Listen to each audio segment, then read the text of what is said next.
And a mountain of cocaine with no Tommy to help me move it. You got me. I've helped you before, remember? Show me. Now, albeit I don't agree with the statement that Tariq made in episode 3 of Ghost, one thing we can't dismiss was how important Tasha was to Ghost. I've always maintained every king needs a queen, and if you have the right queen by your side, then that can elevate you to a whole nother level. And the same goes in life. Pick the right queen and you'll see how you start to thrive in areas you would never have thought you would. Although in power, Tasha wasn't a saint, but neither was Ghost and neither was Tariq St. Patrick. But one thing we can't deny is, Tasha was someone who definitely played her part when it came to setting key moves in Ghost's organization. Not just in terms of cooking the books for Club Truth, she also played a part in helping Ghost in the drug game. There's a reason why the queen is the most powerful piece on the chessboard, and Tasha certainly proved her value a number of times. If you met my mom, you'll see that she was the fucking mastermind behind all of this shit. She had everything figured out. Now, when it comes to these kinds of statements, I do like to look at perception and perspectives, because I do think it's important to paint the whole picture from Tariq St. Patrick's viewpoint on why he believes Tasha was the mastermind, even if I don't necessarily agree with what he said.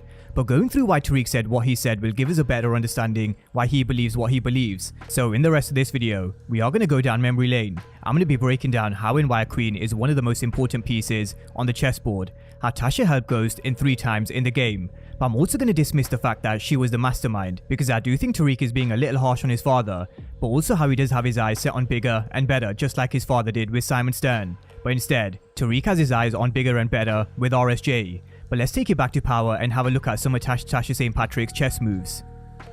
Now, one of the very first moments we saw Tasha help Ghost was during the early stages of power.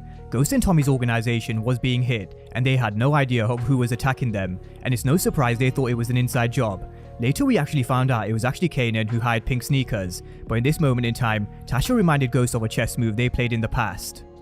Remember what those Dominican boys did to that red truck? Half went to one garage, half to another. Stopped all that bullshit. Tasha reminded Ghost of how that stopped all that bullshit with the Dominican boys by sending body parts as a message, and that's exactly what Ghost did. But just to add to this, even though Tasha was someone who helped Ghost, he still approached Kanan when his organization was being targeted. On the other hand, if he had spoken to Tasha, I think she would have made him see the bigger picture. Roller was someone who would never have betrayed Ghost, and things would have played out very differently if Ghost had more trust in Tasha rather than Kanan.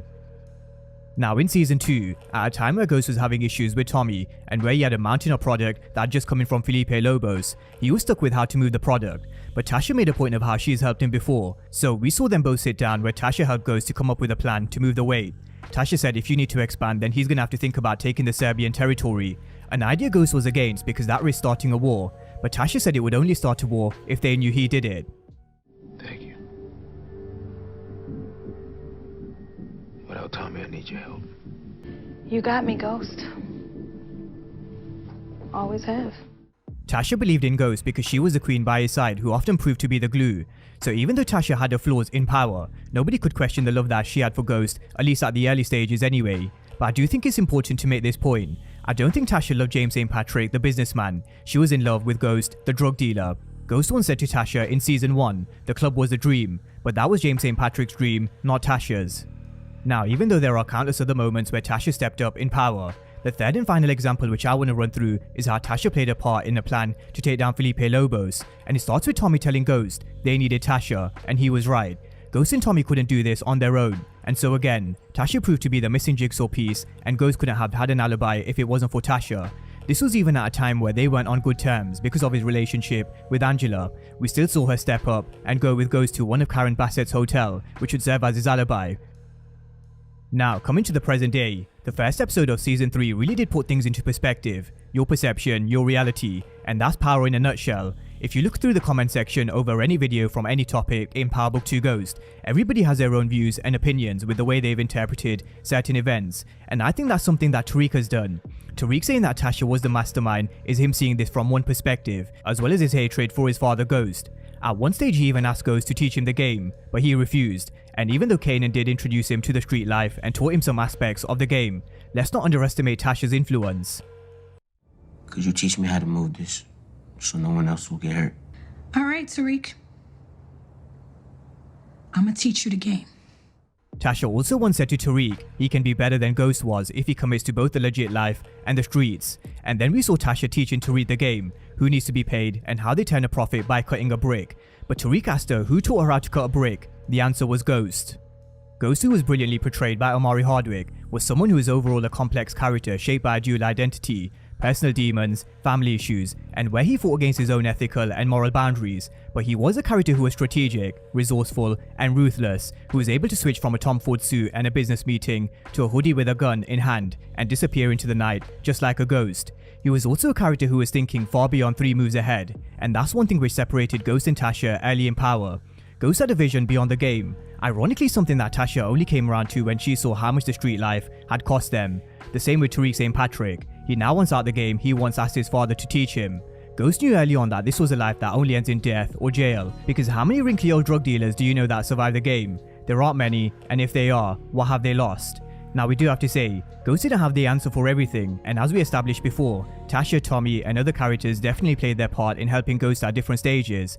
But at the end of the day, who was the mastermind? Tariq killed Ghost because he was in the way of his future, but as they sat around this table, Tasha was left with nothing. Tariq's trust was locked away until he graduated from a college with an average GPA of 3.5, and just like he said at the end of Power, he's not even here and he's still trying to control his life. So who won in the end? Who was the real mastermind?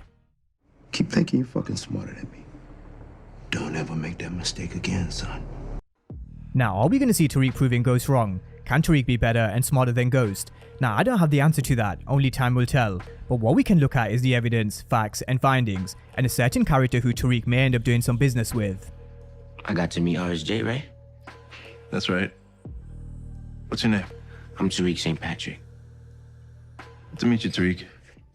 RSJ is one of the richest men in America who's looking for a firm to assist with managing his investments, and I think we could all sense Tariq somewhat looks up to the wealth and power of someone like RSJ, very similar to how Ghost did with Simon Stern, except RSJ is bigger. He's also someone who's going to be in New York once again, where they said they'll set up a meeting. So this wasn't the last interaction between Tariq St. Patrick and RSJ. We are going to see them meet again. So let's see if Tariq has what it takes to switch from a college hoodie to a Tom Ford suit just like Ghost and broker deals like Ghost did, because even though we do see him in a suit, we haven't seen Tariq St. Patrick strike some deals in the real world of business. Not yet anyway. But based on the official synopsis for Season 3, at some point Tariq will begin to realize how much money can actually be made in the legit world, and I think RSJ will play an important part in Tariq's vision for his future, but will the game let him?